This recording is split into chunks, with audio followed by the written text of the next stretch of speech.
5, sunt în clasa 4G.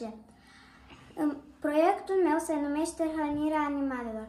În acest proiect vreau să prezint că când omul prezente pleacă la vacanță sau la excursie, animalul are nevoie de mâncare sau apă. Hai să vedem ce am folosit în proiectul meu. În proiectul meu am folosit în apă o pompă și un hortum ca să treacă apa, un Lego robot, un motor pentru apă și în celălaltă parte un motor pentru mâncare. Și aici un senzor de distanță. Hai să vedem cum funcționează aparatul.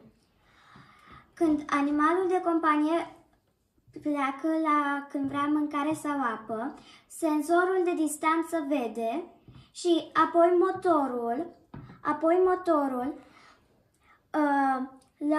iau înainte 30 de grade și înapoi scade 30 de grade.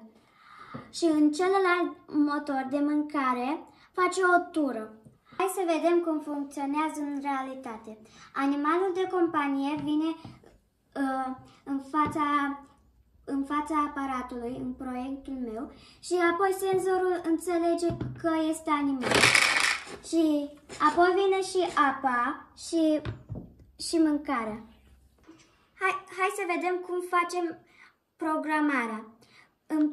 Când senzorul vede 15 cm mai puțin, motorul A și motorul D pornește. Motorul A face doar o tură pentru mâncare și motorul D 30 grade în